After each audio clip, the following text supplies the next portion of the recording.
안녕하세요. 신현경 강사입니다. 오늘은 엑셀 12강으로요. 그동안 배웠던 함수를 이용해서 자동으로 처리되는 견적서를 한번 만들어 볼게요.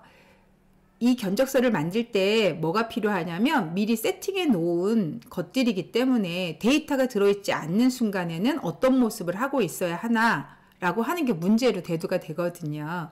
그래서 그걸 해결하기 위해서 isBlank라는 함수를 알아보게 될 거예요. 자, isBlank가 어떻게 사용되는지 함께 볼 거고요. 범위를 이름으로 정의해서 사용해 주시면 편하다고 말씀드렸죠. 이렇게 이름으로 등록하는 방법은 어떻게 하는 건지, 혹여나 사용하다가 그 범위가 바뀌어야 되는 상황이 벌어지면 어떻게 변경하는 건지 그 방법도 함께 알아보도록 하겠습니다. 자, 그러면 시작해 보도록 하겠습니다. 자, 이번 시간에는 배웠던 함수를 이용해서 견적서 자동화를 한번 시켜보도록 하겠습니다. 자, 현재 보시는 이곳에 있는 이 날짜는 today라는 함수를 이용해서 컴퓨터를 껐다가 다음날 다시 열면 컴퓨터가 기억하고 있는 그 날짜가 자동으로 찍히게 함수 처리를 이렇게 해놓은 거예요. 그리고 귀하하고 받는 사람은 직접 입력해 주셔야 되겠죠? 정해져 있는 분들은 아니실 테니까요. 그리고 아래쪽에 보시면 구매한 품명이 이렇게 보이실 텐데, 제가 이렇게 품명을 한 개씩 손으로 입력하는 게 아니고 손으로 입력하면 오타가 날 수도 있잖아요. 그래서 이런 식으로 유효성 검사의 목록 기능을 이용해서 자동으로 달아놓은 거죠. 얘를 누르시면 우리가 취급하고 있는 책들이 이렇게 나타나는 거예요. 그리고 제가 수량을 입력하면 단가는 저절로 처리가 되시는 거예요. 제가 예를 들어서 이 부분을 딜리트 눌러서 지워버리게 되면 이런 식으로 처리가 되어 있겠죠. 제가 수량도 한번 지워볼게요.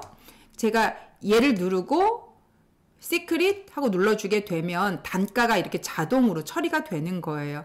근데 수량이 몇 권 팔렸는지 없으니까 지금 공급가액이랑 세액이 자동 계산되지 않고 있는 거 보이시죠? 제가 수량을 4권을 처리해 주게 되면 공급가액도 자동으로 계산이 되는 거죠. 그리고 맨 밑에 보시면 이런 식으로 합계도 자동으로 계산이 되는 거죠. 그러면 공급가액에서 세액을 더하면 받을 금액이 되는 거죠. 이것도 자동으로 계산돼서 나오는 거예요. 그런데 숫자로만 이루어진 금액은 위조나 변조가 가능하니 이런 식으로 한글로 표현할 수 있도록 바꿔놓기도 한 거죠. 손으로 일일이 쓴 게 아니고 이 데이터를 여기다 갖다 놓게 되면 저절로 이런 식으로 처리되게 만들어 놓은 거죠. 그럼 도대체 여기 있는 책의 제목과 단가는 어디에 있는 거냐라고 생각이 되실 텐데, 요 품목이라고 하는 시트에 가보시면 이렇게 품목, 단가 이래서 어린 왕자는 얼마입니다. 이런 것들이 이렇게 세팅이 다 되어 있는 거죠. 그래서 제가 뭐 어린 왕자라고 하는 걸 쓰면 11,000원 이런 식으로 저절로 갖다 넣게 되는 거예요. 제가 만약에 여기도 지우고 제가 얘 눌러서 어린 왕자 하고 누르시면 어린 왕자는 11,000원입니다. 이거를 찾아서 본인이 넣은 거죠. 그럼 이렇게 찾을 때 쓰는 찾기 함수가 뭐였었냐면 저희 VLOOKUP이라는 함수를 배운 적이 있었죠. 그래서 VLOOKUP 함수를 이용해서 자동으로 찾는 거죠. 그런데 그냥 하시게 되면 에라멘트들이 군데군데 보이게 되거든요. 그래서 저희가 만들면서 isBlank라고 하는 이런 함수가 도대체 어떻게 쓰이는 건지 만들면서 한번 보면서 설명을 드리도록 하겠습니다. 아무튼 이런 자동 견적 시스템을 지금부터 함께 만들어 보도록 하겠습니다. 자, 그러면 견적서 화면을 제가 열었고요. 일단 B5 주소에 자동으로 오늘의 시스템 날짜가 들어가게 하기 위해서 는 해주시면 되고 today 함수 써주시면 되겠죠. 제가 to 정도만 쓰면 이렇게 today 함수가 보이실 거고요. 괄호 닫고 엔터 눌러주시게 되면 이런 식으로 날짜가 들어가는 걸 확인하실 수 있으실 거예요. 자, 그리고 첫 번째로 하실 일은 저희가 어떤 범위를 잡을 때 범위를 일일이 잡기 힘들면 범위에 이름을 정할 수 있다고 그랬잖아요. 그런 기능이 수식이라는 탭에 이름 정의라고 하는 곳으로 있습니다. 일단 도서 리스트와 품목이라는 이름을 한번 저희가 지정 한번 해볼게요. 그래서 시트는 저 아래쪽에 보시면 품목이라는 시트가 있는데 이 시트로 이동이 되시면 되겠습니다. 자, 그리고 이렇게 책과 단가가 있는 이 부분을 범위를 잡고 제가 얘네에게 이름을 주고 싶습니다 하시면 수식에 가셔서 이름 정의라고 하는 이 버튼을 누르셔도 되고요. 혹은 이곳에서 도서 리스트 이렇게 적으셔도 돼요. 그리고 엔터 눌러주시게 되면 얘가 이름이 되는 거죠. 자, 다시 이번에는 범위 이렇게 잡고요. 얘네는 품목이라고 해보겠습니다. 이번에는 이름 정의라고 하는 걸로 한번 해보죠. 그러면 이런 식으로 화면이 되어 있을 거고요. 여기 이름에다가 품목 이렇게 적으시면 되는 거죠. 그리고 확인하고 눌러주시게 되면 이 부분이 품목으로 이름이 정해진 겁니다. 그러면 이 부분을 누르시면 도서 리스트, 품목 이렇게 두 개의 이름을 정한 상태가 등장하게 될 거예요. 자, 그럼 저는 다시 아래쪽에 견적서로 이동을 한번 해보겠습니다.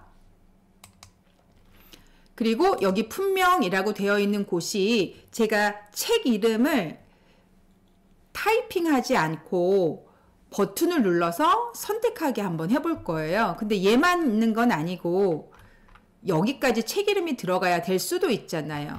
구입해 가시는 분들이 몇 권을 해 가실지 모르니까, 종류 몇 개를 해 갈지 모르니까.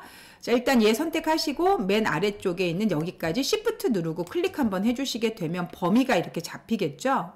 자, 여기서 데이터라는 탭에 가셔서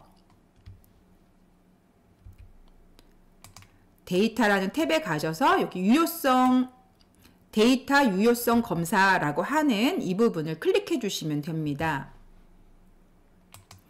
그리고 데이터 유효성 검사하고 눌러주시면 되고요. 그럼 이런 화면이 뜨게 될 거예요. 이때 제한 대상이라고 되어 있는 얘를 목록으로 해주시면 되겠습니다. 그리고 원본이라고 되어 있는 곳에 는 해주시면 되고 아까 저희가 품목이라는 이름을 정해놨잖아요. 책 제목이라고 하는 부분을 품목이라는 이름으로 저희가 만들어 놨었거든요. 확인하고 눌러주시게 되면 여기 이런 식으로 이제 품목이 달리는 거죠. 그래서 각각의 칸을 눌러보시게 되면 이런 식으로 목록 버튼이 생성이 되게 돼 있습니다. 그리고 제가 만약에 예를 들어서 미움받을 용기 이러면 미움받을 용기가 찍히는 거죠. 이렇게요. 그러면 단가가 저절로 탁 하고 등장해야 되거든요. 그럼 이 단가는 도대체 어떻게 계산할까라고 생각해 주시면 되는데 이 단가는 이 안에 들어있는 데이터를 근거로 해서 여기 품목에 있는 도서 리스트에서 같은 이름을 찾아서 그때 찍을 건 단가라고 하는 거죠. 자, 그러면 이 단가를 한번 계산을 한번 해볼게요. 단가는 는 해주시면 되고 저희 VLOOKUP으로 찾기 할 수 있다고 말씀드렸었죠. VL이라고 하는 VLOOKUP이라고 하는 걸 이용해 주시면 돼요. 제가 더블 클릭했고요. FX 마법사 잠깐 가동시켜 볼게요. 그러면 lookup value는 뭐냐면 여기 들어있는 이 책을 찾고 싶어요 라고 하는 거죠. 테이블 어레이라고 하는 게 뭐냐면 어디 중에서 찾을까요 하는 그 표 기능을 선택해 주시면 되는데 저희가 이 표 기능을 도서 리스트란 이름으로 미리 등록해 놨어요. 만약에 그걸로 안 하실 거다 그러면 품목에 가셔서 이런 식으로 범위를 잡으시면 되는 거거든요. 그런데 저희는 다시 제가 견적서로 다시 갈게요. 도서 리스트라고 미리 우리가 이름을 만들어 놨잖아요. 얘를 누르시면 이곳에 보시면 아까 그 표가 들어오는 걸 아실 수 있을 거예요.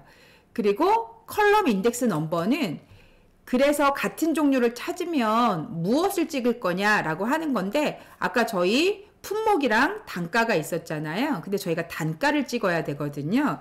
그래서 품목은 1, 단가는 2열에 있는 거라서 2열에 있는 걸 찍고 싶습니다. 해주시면 되는 거죠. 그리고 저희는 정말 똑같은 것을 찍어야 돼서 false 값인 0을 선택해 주시면 되는 거예요. 그리고 확인하고 눌러주시게 되면 이렇게 15,000원입니다가 찾아진 거죠. 미움받을 용기는 15,000원 맞거든요. 그런데 잘 만들었다 생각했는데 이제 문제점이 있어요. 어떤 문제점이 있냐면 우리 이거 미리 다 채우기로 만들어 놔야 앞에 쓰면 자동으로 탁탁탁 계산될 거잖아요. 그래서 단가를 이렇게 끌으려고 끌었더니 이런 에라멘트가 떨어지는 거죠. 왜냐하면 제가 이렇게 채우기를 하면 상대 주소기 때문에 미움받을 용기 대신에 A14 주소로 바뀌게 되잖아요. 근데 이곳에는 지금 아무런 데이터가 없잖아요. 그래서 VLOOKUP이라고 하는 애가 A14에 아무것도 없는데 기준이 없는데 뭘 찾으란 얘기냐 이런 식으로 에러 메시지를 유발하게 되는 거죠. 그래서 이 수식에서는 뭐가 필요하냐면 앞에 있는 A13 주소에 아무것도 없다면 그때는 계산하지 말고 찾지도 마라 이런 식으로 처리해 주셔야 되잖아요.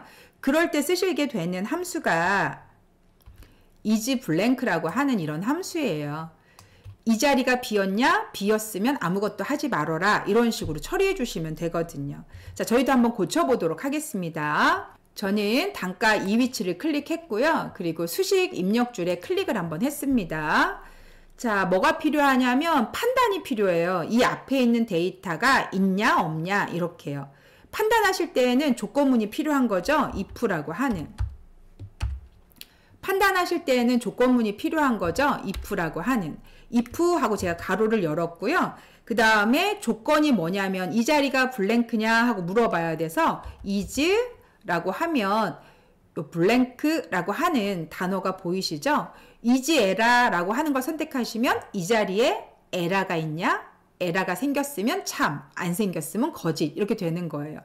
자, isBlank를 선택해 줬고요. 이때 A13 주소가 하고 가로를 닫아 주시게 되면 만약에 A13 주소가 블랭크냐 이렇게 조건식이 물어보는 거예요. 맞아 블랭크야 이렇게 되면 어떻게 되는 거예요? 참인 거잖아요. 그러면 우리 if 함수의 조건식의 첫 번째 경우의 수를 처리하잖아요. 그렇지 않아 블랭크가 아니야 라고 얘기하면 그때 VLOOKUP이 실행되면 되는 거죠. 자, 그래서 컴마 해주시면 되고요. 참일 경우는 아무것도 안 합니다. 따옴표 2개 눌러주시면 되고 다시 컴마 찍고 거짓일 경우 이 VLOOKUP을 실행해 주시면 되는 거죠. 그리고 가로를 닫아 주시면 돼요. 맨 끝에서요. 자, 엔터 하고 눌러주시면 아까와는 다를 거 없어 보이지만 이렇게 끌어주시면 에러는 유발되지 않는 걸 아실 수 있겠죠. 근데 어디까지 끌어야 되냐면 얘는 여기까지 끌어 놓으셔야 되는 거죠. 자, 그럼 예를 들어서 제가 이 위치에서 시크릿이라고 한 거 눌러주시면 시크릿 단가가 탁 등장하는 거죠. 제가 이 위치에서 어린 왕자 하고 눌러주시면 어린 왕자의 단가가 이렇게 탁 등장하는 거죠. 데이터가 없을 땐 아무것도 처리 안 하게 되고요. 자, 이번에는 제가 그냥 수량을 한번 임의적으로 한번 넣어보도록 하겠습니다. 자, 그럼 공급가액이 계산이 돼야 되는데 공급가액도 마찬가지거든요. 이 자리에 아무것도 없으면 계산되면 안 되는 거죠. 아까처럼 에러가 뜨니까. 그래서 공급가액이라고 하는 것도 그러면 공급가액도 는 해주시면 되고 if 가로 열고 isBlank라고 하는 i를 선택해 주면 되겠죠. 이때 A13 주소가 처리를 하는 거죠. 가로 닫고 컴마. 거짓일 경우는 아무것도 하지 마라 이렇게 처리해 주시면 된다 그랬죠. 다시 컴마. 만약에 뭐가 있다 블랭크가 아니다 라고 판단이 됐다 그러면 이때는 수량 곱하기 단가를 처리해라 이렇게 처리해 주시면 되는 거예요. 괄호 닫으시면 되고 엔터 눌러주시면 되는 거죠. 이렇게 해서 채우기를 쭉 여기까지 채워주시면 되는 거죠. 처리되실까요? 만약에 예를 들어서 여기는 아무것도 없지만 제가 뭔가 다른 애를 넣어주시게 되면 이런 식으로 처리가 되시는 거죠. 자, 저는 딜리트 누를게요. 자, 세액은 어떻게 되냐? 공급가액의 10%가 세액이거든요. 근데 얘도 마찬가지로 앞이 비어 있으면 작업을 하면 안 되니 는 해주시면 되고요. if 가로 열고 isBlank 해주시면 되고요. 그리고 A13 주소 가로 닫으시면 되고요. 컴마 참일 경우는 하고 따옴표 컴마, 거짓일 경우는 뭐 해주면 되냐면 공급가액 곱하기 10%를 해주시면 되는 거죠. 가로 닫고. 그리고 엔터 누르시게 되면 부가가치세 세액이 이렇게 계산이 되는 거잖아요. 채우기 하고 이렇게 해주시게 되면 이렇게 채워진 걸 아실 수 있으실 거예요. 자, 그런데 얘네가 그래도 명세기 숫자인데 읽기 편하자면 세 자리마다 콤마가 찍혀 있으면 좋겠죠. 그래서 수량부터 여기 합계까지 제가 Shift 누르고 마지막 위치에서 클릭했어요. 그리고 홈 탭에 가셔서 표시 형식의 쉼표 스타일로 넣어주시게 되면 세 자리마다 이렇게 컴마가 들어가도록 처리가 되겠죠. 자, 그러면 공급가액은 2분의 4가 모든 것을 총 합해야 되니 여기는 썸이라는 기능이 필요하겠네요. 는 합계를 계산하고 싶어요 해서 SUM 가로 여시면 되고 어디서부터? 이 지점부터 맨 마지막 지점은 Shift 누르시고 클릭해 주시면 되거든요. 물론 드래그 하셔도 되고요. 가로 닫고 엔터 눌러주시면 합계가 계산이 되겠죠. 얘를 드래그 하시면 그거의 10% 세금이 계산이 되겠죠. 여기에 무엇이 들어가냐에 따라서 전부를 다 더한 거기 때문에 정확한 합계로 처리되는 걸 아실 수 있으실 거예요. 자, 그러면 받아야 되는 금액은 공급가액 총액하고 세액의 총액을 더하면 되는 거거든요. 는 해주시면 되고 이것 더하기 세금 하시고 엔터 하고 눌러주시게 되면 여기 공급가액 총액이 계산돼서 나오겠죠. 그런데 우리가 돈은 숫자로만 표현하지는 않아요. 여기 앞에다 일자 하나 딱 더 넣으면 금액이 확 달라지는 거잖아요. 그래서 보통 은행에 가셔서 뭐 적금 찾으러 가실 때 보면 전부 이렇게 손으로 한글로도 쓰라고 되어 있죠. 그래서 이곳에다 손으로 일일이 타이핑해서 쓰시는 건 아니고요. 는 하신 다음에 이 금액을 갖다 넣으시는 거예요. 그리고 엔터 하고 눌러주시게 되면 얘가 어떻게 되어 있냐면 L10 주소에 있는 데이터를 갖다 넣어라 이렇게 되어 있는 거죠. 그런데 얘를 표현할 때는 이렇게 숫자로 표현하고 싶지는 않다 하셔야 되기 때문에 오른쪽 버튼 누르셔서 셀 서식에 들어가시고요. 여기 기타라고 하는 곳에 이렇게 숫자를 한문으로 혹은 한글로 바꾸는 기능이 있어요. 제가 예를 들어서 한문으로 먼저 한번 바꿔볼까요? 그러면 이런 식으로 숫자가 한문으로 바뀌는 거죠. 저희는 한글로 바꿔야 되니 숫자 한글 하시고 확인해 주시게 되면 이런 식으로 바뀌는 걸 아실 수 있을 겁니다. 이렇게 해서 함수를 이용해서 자동으로 만드시는 거죠. 그럼 여러분들은 뭐만 하시면 되냐면 품명에서 책 이름과 수량만 넣어주시면 나머지는 자동으로 처리가 다 돼서 완료가 되시는 겁니다. 자, 그런데 우리 출판사에 새 책이 생긴 거예요. 그런데 여기 가면 그 새 책의 이름이 나타나질 않아요. 그럼 어떻게 처리해야 될까요? 이때는 품목에 가시면 여기다 새 책의 제목과 금액을 넣어주시면 되는 거잖아요. 예를 들어서 이런 식으로 책 제목 썼고요. 걔 금액은 16,000원이에요. 이렇게 넣는다고 해서 이 위치에 나타나는 건 아니거든요, 여러분. 저희 이 위치에 나타나는 거 이름으로 범위를 정해놨었어요. 그래서 수식에 가시면 처음으로 이름을 등록하실 때는 이름 정의로 하시지만 이미 등록되어 있는 애를 변경하실 때는 이름 관리자에서 하게 돼 있어요. 이름 관리자를 눌러주시면 되고 제가 도서 리스트 선택하고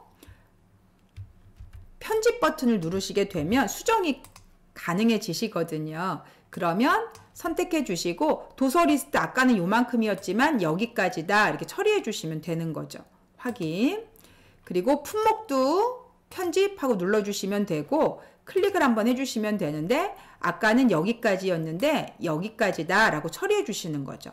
그리고 확인하고 눌러주시고 닫기 하고 눌러주시면 이제 모든 건 다 끝났어요. 견적서에 가셔서 얘를 눌러보시게 되면 아까와 다르게 마음그릇의 용기라고 하는 게 하나 추가가 된 거 보이실 거고요. 단가도 알아서 잘 처리돼서 들어왔죠. 그리고 개수를 넣는다면 예를 들어서 8건 이런 식으로 넣어주시면 처리가 되고 그럼 총 금액도 바뀌고 얘도 바뀌고 모든 것이 바뀌어서 처리되는 걸 아실 수 있으실 겁니다.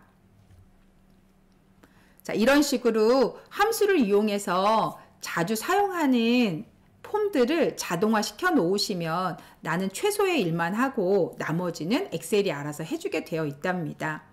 자, 오늘은 견적서 자동화 시키는 방법에 대해서 함께 알아봤습니다. 수고 많으셨습니다.